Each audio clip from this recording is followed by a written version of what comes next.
ত্রয়োদশ জাতীয় সংসদ নির্বাচনে বিজয়ীদের শপথ পড়ানো হবে আগামী মঙ্গলবার। এদিন বিকেলে মন্ত্রিসভার শপথও অনুষ্ঠিত হবে।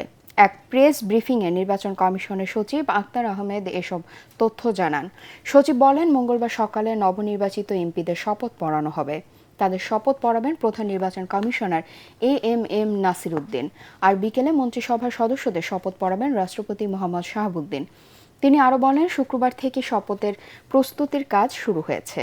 এদিকে চুক্তিতে থাকা মন্ত্রিপরিষদ সচিব শেখ আব্দুর রশিদের চুক্তি বাতিল করা হয়েছে। এই পদে নতুন দায়িত্ব পেয়েছেন প্রধান উপদেষ্টার মুখ্য সচিব এম সিরাজউদ্দিন মিয়া। তিনি নিজ দায়িত্বের পাশাপাশি অতিরিক্ত এই দায়িত্ব পালন করবেন। জনপ্রশাসন মন্ত্রণালয়ের পৃথক আদেশে এসব তথ্য জানানো হয়েছে। এর আগে শুক্রবার রাতে ত্রয়োদশ জাতীয় সংসদ নির্বাচনে নবনির্বাচিত 297 জন সংসদ সদস্যের গ্যাজেট প্রকাশ করে নির্বাচন কমিশন। নির্বাচন কমিশনের সিনিয়র সচিব আক্তার আহমেদ স্বাক্ষরিত গ্যাজেটে সংসদ সদস্য হিসেবে নির্বাচিতদের নাম, পিতামাতার নাম, ঠিকানা প্রকাশ করা হয়েছে। গ্যাজেট প্রকাশে 3 দিনের মধ্যে নবনির্বাচিত সংসদ সদস্যদের শপথ গ্রহণ অনুষ্ঠিত হবে।